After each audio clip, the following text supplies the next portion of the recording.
దేవుడి కోసం మనం ఎప్పుడు చేసినా 3 ప్రాముఖ్యమైన మాటలు అక్కడ రాయబడ్డాయి. హల్లెలూయా చెప్దామా?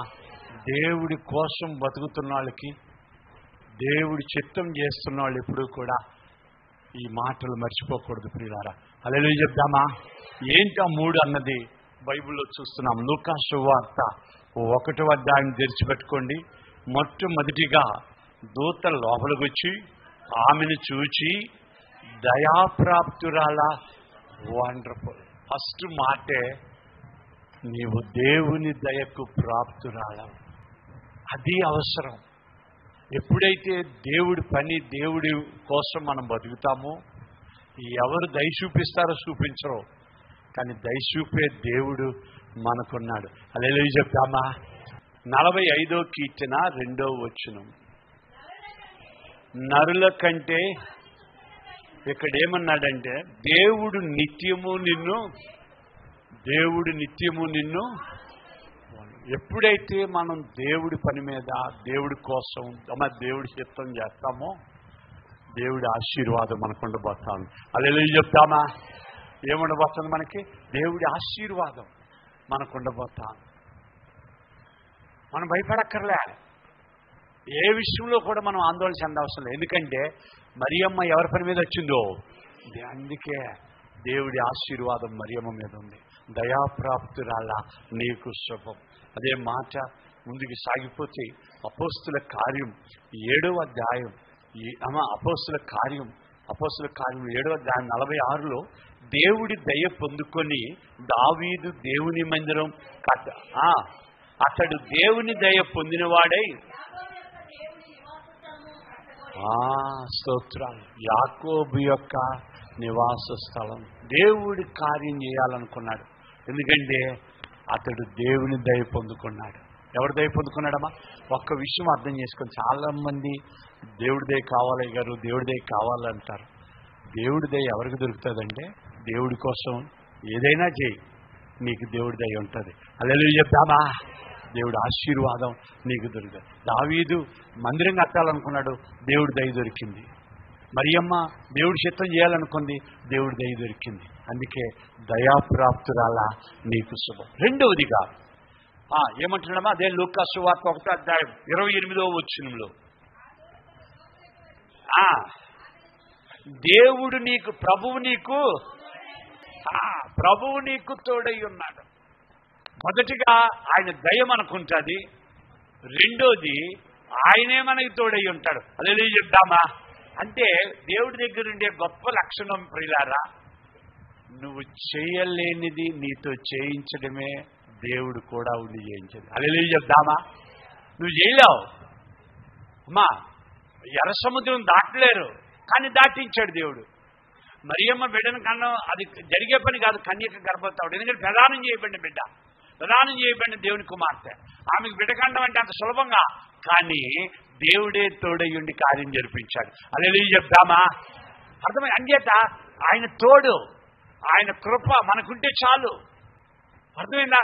అందుకే దేవుడి ప్రభువు నీకు తోడయ్యున్నాడు. అమ్మా, న్యాయాధిపతుల గ్రంథంలో 6వ అధ్యాయంలో మరి 12వ వచనంలో కూడా అమ్మా అక్కడ అంటున్నాడు, గిద్యోను నువ్వు బయలుదేరు అంటే నేను ఎలా చేయగలను? వండర్ఫుల్. నువ్వు భయపడతావేంటి? నేనే నీకు తోడై ఉన్నా. ఎప్పుడైనా మీరు అర్థం చేసుకోండి ప్రియులారా, దేవుడి కోసం, దేవుడి పని మనం చేస్తే దేవుడు ఎప్పుడు మనకి తోడై ఉంటాడు. హల్లెలూయా.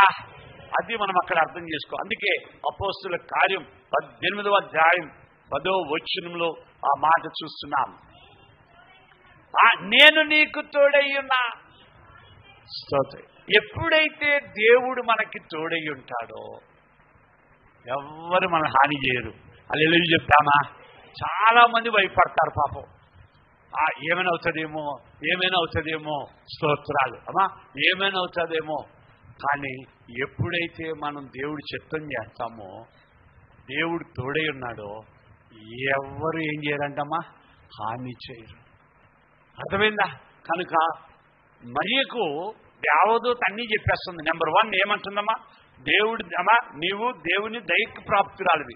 2 దేవుడు నీకు 30వ వచనంలోకి వెళ్దాం. మళ్ళీ భయపడకము, దేవుని వలన నీవు కృప పొందితివి. చాలమ్మా. మూడోది ఏంటంటే ఆయన కృప నీకు దొరికింది. నిజంగా ఆ విషయం చెప్తుంటే ఆమెకు ఆశ్చర్యం వేసింది. ఎందుకంటే అమ్మ ఇదిగో కన్యక గర్భవతి కుమారుని కనునని యెషయా గ్రంథంలో మీకా గ్రంథంలో అక్కడక్కడ రాసి పెట్టాడే, అది నా గురించే అని నాకు ఆమెకు తెలిసేసరికి షాక్ అయింది. ఆమె నా గురించా ప్రవచనాలు రాశారా, నా గురించా ప్రవక్తలు చెప్పారా, ఆమెకు ఆశ్చర్యం వేసింది. భయపడబోక,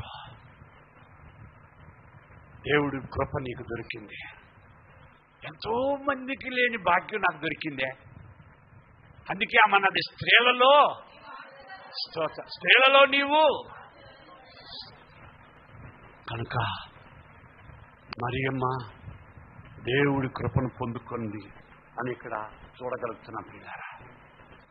ఇప్పుడు అందుకే ఆమెకి సమయం అక్కడ హెబ్రీయులకు రాసిన పత్రిక 4వ అధ్యాయం 16వ వచనంలో ఆ మాటలు చూస్తున్నాం. మనము కనికరింపబడి సమయోచితమైన సహాయం కొరకు కృప పొందినట్లు స్తోత్రాలు. ఆమె ఏం చేసిందమ్మా? ధైర్యము వహించింది. కనుక దేవుడి కృప ఆమెకు దొరికింది. బెత్లెహేము పట్టణంలో మరి పశువుల శాలలో ఆమె పరుండబెట్టినా ఆమె దిగులు పడ్డా. నా పరిస్థితి ఏంటి ఎలాగుంది? స్థలం లేదే. ఎందుకంటే ఆమెలో ఒకటే సంతోషం, దేవుడి సేవ చేస్తున్నా, దేవుడి కోసం నేను ఈ పని చేస్తున్నా. ఎవరి కోసం చేస్తున్నా? ఆమె బెత్లెహేము ఆమెకు ఆశీర్వాదకరంగా మారింది. బెత్లెహేము ఆమెకు దీవెనకరంగా మారింది. ఎందుకంటే నేను దేవుడి కోసం ఈ కార్యం చేస్తున్నా. అందుకే కొన్ని విషయాలు మనం చూస్తున్నాం. వెంటనే మరియా మొట్టమొదటిగా అంటున్న మాట చూడండి, లూకా సువార్త 1వ అధ్యాయం 38వ వచనంలో ప్రభుదాసురాలను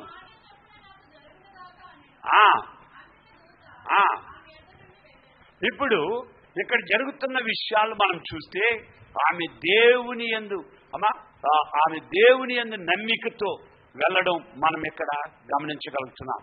ఇప్పుడు అందుకే 1వ అధ్యాయం 41వ వచనంలో చూడండి పిల్లారా, ఎలిజబెత్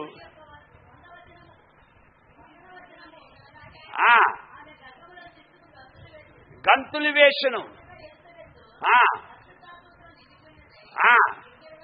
స్త్రీలలో నీవు బయట ఆశీర్వాదాలు, దేవుని దీవెన ప్రోత్సాహం మనకు వచ్చింది అక్కడికి. ఇంకా చూడండి అమ్మా, ఆమె నమ్మింది, దేవుని ఏం చేసింది? ఆమె స్తుతించినట్టుగా చూడగలుగుతున్నాం. అందుకే 49లో అంటుంది, ఇది మొదలుకొని అన్ని తరముల వారు నన్నేమంటారమ్మా? ధన్యురాలు అందరూ. Glory to God. అందుకే దేవుడి కార్యాలు ఆమె పట్ల జరిగాయి. బెత్లెహేము ఆమెకు ఆశీర్వాదకరంగా దేవుడు నిలబెట్టాడు. బెత్లెహేములో ఆమె దీవెన పొందినట్టుగా చూడగలుగుతున్నాం. ఆమె గర్భవతి కుమారుని కండం మనం ఇక్కడ చూస్తాం. కనుక దేవుని ఆశీర్వాదాలు మనం కావాలి, దేవుని యొక్క కృప.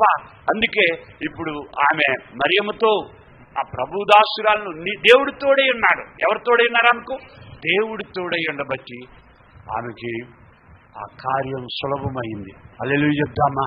జాగ్రత్తగా రహస్యంగా భర్త విడనాడాలనుకున్నాడు. భర్తతో దేవుడే మాట్లాడాడు. పరిస్థితులు అనుకూలంగా లేకపోయినా దేవుడు ఆమెకు తోడై ఉన్నాడు. కనుక పశువుల శాలలో బిడ్డను పరుండబెట్టింది. కొన్నిసార్లు దేవుడు చిత్తం చేస్తున్నప్పుడు పరిస్థితులు అనుకూలంగా ఉండవు. అంత మాత్రాన మనం కృంగిపోవాల్సిన పనిలే. ఎవరు మనల్ని ప్రోత్సహించరు. అంత మాత్రాన మనం దిగులు పడాల్సిన పనిలే. ఎందుకంటే ఇక్కడ మరియమ్మ దేవుడి చిత్తం చేస్తూనే ఎవరూ ఇల్లు ఇవ్వలే, ఎవరూ గడప ఇవ్వలే, పశువుల శాలలో పరుండబెట్టింది. అందుకే ఎవరున్నా ఎవరు లేకపోయినా, ఎవరు సాయం చేసినా చెయ్యకపోయినా ఆయనంటే చాలు. ఇప్పుడు ఇక్కడ 2 ప్రాముఖ్యమైన మాటలు రాయబడ్డాయి. చూడండి అమ్మా, లూకా సువార్త 1వ అధ్యాయంలో 45వ వచనంలో ప్రభువు ఆమెకు తెలియజేయించిన మాటలు సిద్ధించిన గనుక వండర్ఫుల్. జరిగేది జరుగుతుందమ్మా, కానీ నువ్వు నమ్మాలి. అక్కడ ఎవరు అవునన్నా ఎవరు కాదన్నా జరిగేది జరుగుతుంది, కానీ నువ్వేం చేయాలి? అక్కడ నమ్మాలి. ఆమె నమ్మిందే. ప్రభువా నీ ఇష్టమే కానీ నమ్మింది ఆమె. అవును, గ్లోరీ టు గాడ్. కొన్నిసార్లు సహకరిస్తారు, కొన్నిసార్లు ఎవరు సహకరించరు. మనం ఒంటరి వాళ్ళు అయిపోతాం. మరియమ్మలాగా ఒంటరి వాళ్ళం అయిపోతాం, యోసేపులాగా ఒంటరి వాళ్ళు అయిపోతాం. అయినా భయపడక్కర్లే, ఎందుకంటే జరిగేది దేవుడి చిత్తమే. ఆమె నమ్మింది దేవుణ్ణి. స్తోత్రాలు. ప్రభువా నువ్వు అబద్ధమాడే దేవుడు కాదయ్యా. రెండవ విషయం మనం అక్కడ చూడబోతున్నాం. రెండవ విషయం త్వరగా ఆ మాటలు మనం చెప్పి ముగించడానికి ఇష్టపడుతున్నాం కనుక రెండవదిగా ఆడంటున్న మాట మనం చూస్తే పిల్లరా, కనుక ఏమంటుంది అక్కడ 49వ వచనంలో, నాకు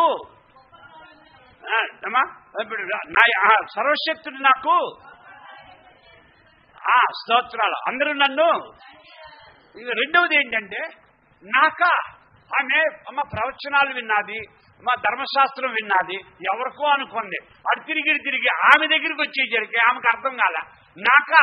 అప్పుడు నన్ను అందరూ ధన్యురాలు కదా. నేను దేవుని దృష్టిలో ఉన్నా. హల్లెలూయా చెప్తామా? ఇది నా భాగ్యం, ఇది నాకు దొరికిన భాగ్యం. ఇది మనం ఎప్పుడూ కూడా దేవుడు మనకిస్తున్న ఆధిక్యతలను బట్టి దేవుణ్ణి స్తుతించాలి, గణపరచాలి. నాకా ఈ ఆధిక్యత? ఎవరో అనుకున్నా, నేను ఎవరో కన్యక గర్భవతి అవుతుంది అనుకున్నా, కానీ నేనే అవుతానని నాకు తెలియలే. హల్లెలూయా చెప్తామా? ఈ ఆరాధనలో ఎవరో చేస్తారు, ఎవరో వస్తారని నువ్వు వేస్తున్నావేమో, కానీ నీ కుటుంబంలో, నీ ఇంట్లో, మా దేవుని నమ్ముకున్న నీ ద్వారా నీ ఇంట్లో ఆశీర్వాదాలు రాబోతున్నాయి. హల్లెలూయా చెప్తామా? నువ్వైనా పక్కన వాళ్ళతో చెప్పండి, నువ్వైనా నమ్మకంగా ఉండవా? హల్లెలూయా. నువ్వైనా నమ్మకంగా ఉండవా? నువ్వు కావాలి. బ్రదర్స్ చెప్పుకున్నారా? నువ్వైనా నమ్మకంగా ఉండవా? కావాలి. ఎవరు ఎలాగల్ని కానీ నేను దేవుడి విషయంలో ఎలాగుంటానమ్మా? నమ్మకంగా. నన్ను దేవుడు దర్శించాడంటే నాకు ఆశ్చర్యంగా ఉంది. అందుకే వాడు మాట అంటున్నాడు, పాపం ప్రభువు నా శ్రమ చూశాడు. ఏం చూశాడమ్మా? తన దీనరాలి తన దాసురాలి దీనస్థితి. 47వ వచనం చదవండమ్మా. దీనస్థితిని వండర్ఫుల్. నా దీనస్థితి చూశాడు, నా పేదరికం చూశాడు, నా కష్టం చూశాడు. అందుకే కిందన అంటుంది పాపం 50వ వచనంలో చదువుమా. స్తోత్రాలు. చాలయ్యా, నీకు భయపడుతున్నా, అందుకే నన్ను దర్శించావు. నేను అనుకుంటా, మన భాషలో మనం చెప్పుకుంటే, అప్పుడు రాహేలు వెళ్ళింది చచ్చిపోవడానికి, ఇప్పుడు నేను వెళ్తున్నా లోకరక్షకుని కండానికి. హల్లెలూయా చెప్తామా? అప్పుడు రాహేలు వెళ్ళి చచ్చిపోయింది, కానీ నేను వెళ్తున్నా ఎవరిని కండానికమ్మా? లోకరక్షకుని కండానికి. ఎందుకంటే బెత్లెహేము గురించి ప్రవచనంలో రాయబడ్డాడు. బెత్లెహేము ఎఫ్రాతా, మీకా గ్రంథంలో 5వ అధ్యాయంలో మనం చదివింది అదే. బెత్లెహేము ఎఫ్రాతా, నీవు అల్పమైన దానివి కాదు. యోధా కుటుంబంలో నీవు అల్పమైన దానివి కాదు. నేను బెత్లెహేము వెళ్తున్నా. దేవుడికి చదువమ్మా. బెత్లెహేము ఎఫ్రాతా స్వల్ప గ్రామమైనను. స్తోత్రాలు. మనం ఎవరమో మరియమ్మ అనుకుంది, నేను ఎవరినో, ఎవరో కనిక అనుకున్న, నేను అనుకోలే ప్రభా. ఈ ఆరాధనలో ఆ యేసయ్య మిమ్మల్ని ఆశీర్వదించబోతాను. హల్లెలూయా చెప్తామా? మిమ్మల్ని దీవించబోతున్నాడు. ఎందుకంటే బెత్లెహేములో ఆశీర్వాదాలు ఉన్నాయి. మరొకసారి ఆ మాట చూస్తాం ప్రియులారా. ఆశీర్వాదం, దేవుడి దీవెన మనకు దొరకబోతుందని అక్కడ చూడగలుగుతున్నాం. దేవుని బెత్లెహేములో ఏం దొరకబోతుందమ్మా? దేవుడి యొక్క దీవెన. రూతు గ్రంథం 4వ అధ్యాయం 12వ వచనంలో, ఎఫ్రాతాలు నీవు క్షేమాభివృద్ధి కలిగిన వాడవై. స్తోత్రాలు. మనకి కూడా ఆ క్షేమం, ఆ ఖ్యాతి దేవుడు మనకి ఇవ్వబోతాడు.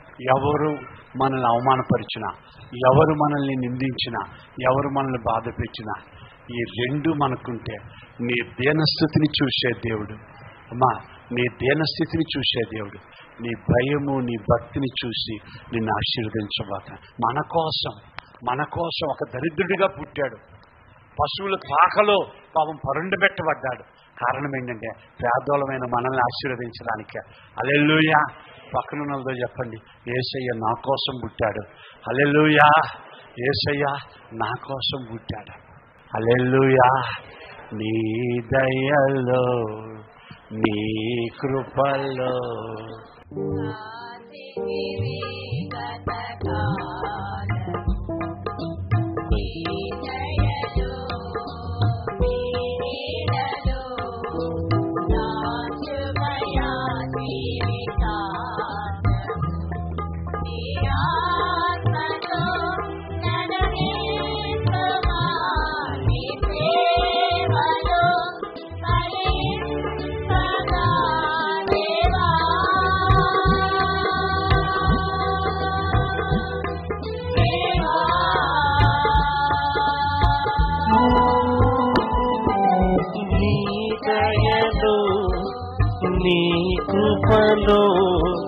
దాచితివి గతకాలము, నీ దయలో నీ నీడలో దాచుమయ జీవితాంతము. నీ ఆత్మతో నన్ను నింపుమా, నీ సేవలో బలింపగా దేవా. దేవా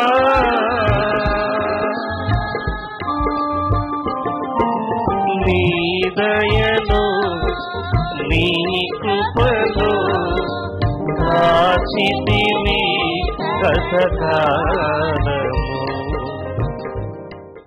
దేవునికి స్తోత్రం. ప్రియులారా, ఈ మీకా గ్రంథం 5వ అధ్యాయం 1 నుండి 4 వచనాలు, లూకా సువార్తలో కూడా మనం వెళ్దాం 1వ అధ్యాయం 32, 33 వచనాల్లో కూడా చూస్తే, ఆయన గొప్పవాడై సర్వోన్నతుని కుమారుడనబడును.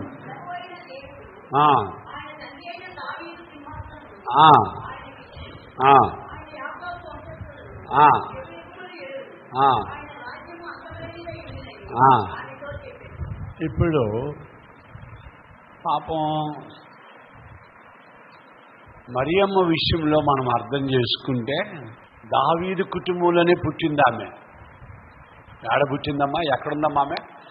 దావీదు కుటుంబం అంటే రాజుగారి, దావీదు రాజు కదా, ఆ రాజు యొక్క కుటుంబంలోనే వంశంలోనే పుట్టింది. ఆయన పేదరాలు. ఎవరమ్మా? పేదరాలు. పేదరాల దగ్గరికి వెళ్ళి నువ్వు ఇలా ఉండబోతున్నావు వాళ్ళకు ఉండబోతున్నావు అంటే ఏం అర్థం కాదు. అర్థమవుతుందా? నువ్వు ఇలా ఉండబోతున్నావు వాళ్ళకు ఉండబోతున్నావు, నీ బిడ్డలు ఎంత గొప్ప అవ్వబోతుంది అన్నది చెప్తే వాళ్ళకి అర్థం కాదు. ఇంతెందుకు, అబ్రహాం దగ్గరికే చూద్దాం. ఆదికాండం 15వ అధ్యాయంలో చూస్తే, అధ్యాయంలో మనం ఆ మాట చూడగలుగుతున్నాం. ఆదికాండం 15వ అధ్యాయంలో 13వ వచనంలో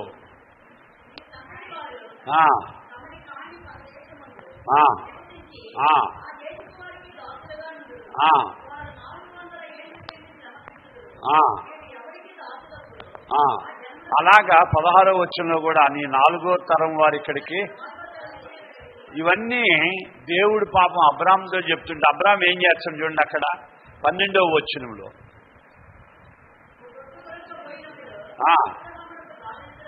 అంటే అబ్రాహాం ఏం చేస్తుందంట? నిద్రపోతా ఉంది. కొన్నిసార్లు మనకి దేవుడు చెప్పినవి అర్థం కావు. అందుకే అబ్రాహాం ఏం చేసిందమ్మా? నిద్రపోతా ఉంది.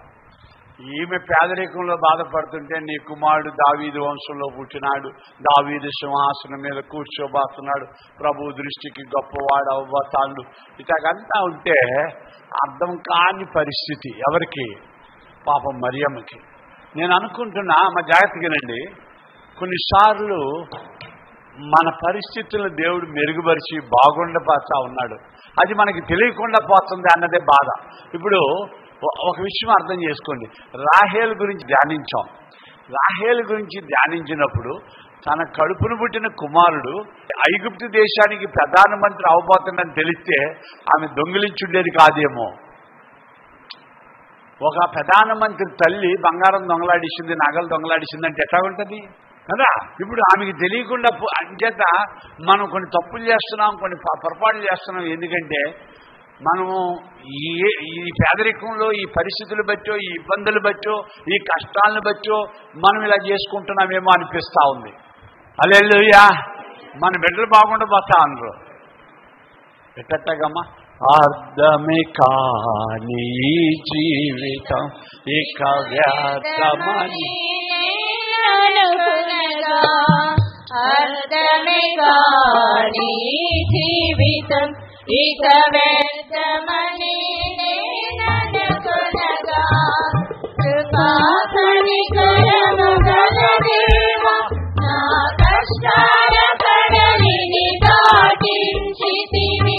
కృపా కనికరము గల దేవా నా కష్టాల కడలిని దాటించితివి. ఎడబాయని నీ కృపా నన్ను విడువదు ఎన్నటికీ. ఎడబాయని నీ కృపా నన్ను విడువదు ఎన్నటికీ. యేసయ్యా నీ ప్రేమానురాగం నన్ను కాయను అనుక్షణం. యేసయ్యా నీ ప్రేమానురాగం నన్ను కాయను అనుక్షణం. ఎడబాయని నీ కృపా. కనుక మనకి చెప్తున్న మంచి సువార్త ఏంటంటే మనం బాగుండబోతాం. చిన్న ప్రార్థన మనం చేసుకుందాం. ఆయన నెమ్మదిస్తాడు. మనకి తెలియకుండానే అర్థం కాకపోయినా మరియమ్మ నమ్మింది. ప్రియులారా, అర్థం కాకపోయినా మరియమ్మ నమ్మింది. మనకు అర్థం కాదు, మనం బాగుండబోతున్నాం, మనల్ని బాగుపరచబోతున్నాడు. రెండవదిగా మనల్ని స్థిరపరచబోతున్నాడు, నిరంతరం మనల్ని నిలబెట్టబోతున్నాడు. మూడవదిగా నెమ్మది ఇవ్వబోతా ఉన్నాడు, సమాధానం ఇవ్వబోతున్నాడు. అందుకే ఆయన జ్ఞానాత్మ కలిగిన వాడై, వివేకము కలిగిన వాడై, తెలివి కలిగిన ఆత్మను, శక్తి కలిగిన ఆత్మను కలిగి దేవుడు మన అన్ని విషయాల్లో చాలినంత దేవుడై ఉన్నాడు. ఆయన చాలినంత దేవుడై ఉన్నాడు. ఏ ఆపదైనా, ఏ కష్టమైనా, ఏ ఇబ్బంది అయినా నీకు సహాయం చేయగలిగిన శక్తిమంతుడు. స్తోత్రాలు. ప్రభు వైపు చూద్దాం. అయితే ఒక్కటే చిన్న ప్రార్థన, నీకు ఇష్టంగా నేనుంటా. మనం ఒక తీర్మానానికి వస్తాం. ప్రభువా, ఎవరిష్టమో నేను చేయను. పేతురు భక్తుడు అంటాడు, అన్యజనుల ఇష్ట ప్రకారం జీవించింది చాలు, అన్యజనుల ఇష్ట ప్రకారం జీవించింది చాలు. యేసయ్య ఇష్టం, మనుజాసలు నెరవేర్చింది చాలు. యేసయ్య ఇష్టంగా మనం బతుకుదామా? అలాగన్నోళ్ళు మాత్రం ప్రభు వైపు చూద్దాం, నిలబడదాం. అయ్యా, నీకు ప్రీతికరంగా, నీకిష్టమైనది నేను చేస్తా. Glory to God, glory to God. అవునయ్యా, నువ్వు నాకు సమాధానం ఇవ్వబోతున్నావు, నువ్వు నాకు నెమ్మది ఇవ్వబోతున్నావు, నన్ను స్థిరపరచబోతున్నావు, నా బిడ్డలను ఆశీర్వదించబోతున్నావు, నాకేమేమో చేయాలని నువ్వు ఆశపడుతున్నావు. నీకు సంతోషపెట్టేటట్టు నేను బతుకుతా, నిన్ను ఆనందపరిచేటట్టు నేను జీవిస్తా అన్నవాళ్ళు మాత్రం ప్రభు వైపు చూద్దాం, ప్రార్థన చేసుకుందాం. Glory to God, glory to God. సైలెంట్గా నిలబడదాం. నువ్వు చెయ్యయ్యా, ఏం ఆశీర్వాదం నువ్వు ఇవ్వబోతున్నావు చెయ్యయ్యా. నీకిష్టమే, నీ ఇష్టానికి నేను లోబడతా, నీ చిత్తానికి నేను లోబడతా. Praise the lord. క్రీస్తునందు ప్రియ దేవుని జనాంగం, చాలామంది ఈ టీవీలలో వర్తమానాలు విని మా కార్యక్రమాల గురించి ప్రత్యేకంగా ఫోనుల్లో చూడాలని ఇష్టపడుతూ ఉన్నారు. ఈ రోజుల్లో అందరికీ స్మార్ట్ ఫోన్లు వచ్చినాయి కనుక అందరూ కూడా మరి స్మార్ట్ ఫోనుల్లో వారి ప్రయాణాల్లో కానీ, వారి తీరిక సమయాల్లో కానీ, ఆఫీసుల్లో కానీ ఈ వర్తమానాలు వినాలని ఎంతగానో ఆశపడుతూ ఉన్నారు. వారందరిని బట్టి నేను ప్రభువుకి స్తోత్రాలు చెల్లిస్తూ ఉన్నా. ప్రియ దేవుని జనాంగమా, దయచేసి మీరు వినండి. మీ స్నేహితులకి, ఇరుగు పొరుగు వారికి, తెలిసిన వారికి కూడా పరిచయం చేయండి. యూట్యూబ్లో మీరు రెవరెండ్ డాక్టర్ కేజే కామేశ్వరరావు అని మీరు నా పేరు కొడితేనే వర్తమానాలు వస్తాయి. Reverend doctor KJ Kameswararao Telugu sermons అని కొడితే వస్తాయి. దయచేసి మీరు ఆ వర్తమానాల్ని చూడవచ్చని ప్రేమతో తెలియజేస్తూ ఉన్నాం. ఇందులో డైరెక్ట్గా మేము సిద్ధపరిచి పంపించినవి కొన్ని ఉన్నాయి. కొన్ని టీవీ వారే ప్రత్యేకంగా, మరి శుభవార్త టీవీ వారు, రక్షణ టీవీ వారు, అలాగే మరి కొంతమంది సంఘాలు కూడా మరి యూట్యూబ్లో నా వర్తమానాలు అప్లోడ్ చేసి ఉన్నాయి. కనుక అన్నీ కూడా మీరు నిదానంగా మీరు విని ఆత్మీయంగా మేళ్ళు పొందాలని నేను ఆశపడుతూ ఉన్నా. నిజంగా అప్లోడ్ చేసిన టీవీ స్టేషన్ల వారికి, సంఘాల వారికి నా ప్రేమపూర్వకమైన హృదయపూర్వక వందనాలు తెలియజేసుకుంటూ ఉన్నా. ఈ వర్తమానాలు అనేక మంది వినాలని మరి ప్రేమతో అడుగుతున్నారు. వారందరిని బట్టి, మీరు ఇస్తున్న ఈ ప్రోత్సాహాన్ని బట్టి మీకు నేను చాలా వందనాలు తెలియజేస్తున్నా. దయచేసి వినండి, ఇతరులకు వినిపించండి. అనేక మంది ఆత్మీయంగా మేలు పొందుకునేటట్టు మీరు సహకరించండి. ఇది స్వచ్ఛమైన పాలులాగా అన్నమాట. ఇందులో కల్తీ ఏముండదు. అందుకే చాలామంది గొప్ప గొప్ప దైవజనులు ఉన్నారు. చాలా ఆకర్షితకంగా మరి ప్రసంగాలు చేసేవారు ఉన్నారు. కానీ నాకు తెలిసిన, నాకు ప్రభు బయలుపరిచిన మర్మాలను, ఈ సందేశాలను మీకు నేను అందిస్తున్నాను కనుక దయచేసి వాటిని మీ ఆత్మలకు అనుకూలంగా, మరి ఆత్మీయంగా మిమ్మల్ని పరివర్తనలోనికి నడిపించేవిగా, మిమ్మల్ని ఆలోచింపజేసేవిగా మరి ఈ వర్తమానాలు ఉంటున్నాయని నేను పరిశుద్ధాత్మను బట్టి దేవునికి స్తోత్రాలు చెల్లిస్తున్నా. ఆ విధంగా పరిశుద్ధాత్మ దేవుడు క్రియ జరుస్తూ ఉన్నాడు. కొంతమంది అంటారు, అయ్యగారు మాకు హార్ట్ ఆపరేషన్ చేసినట్టే మీరు కోస్తూ ఉన్నారు, మీ వర్తమానాలు మమ్మల్ని తాకుతున్నాయి. వండర్ఫుల్, ప్రభుకి స్తోత్రం. అనేక మంది ఫోన్లు చేసి, ఫోన్ల ద్వారా కూడా తమ యొక్క ఆశీర్వాదం, ఆనందాన్ని మాతో పంచుకుంటూ ఉన్నారు. వారందరిని బట్టి నేను ఆత్మదేవుడి ఆనందమే పరమ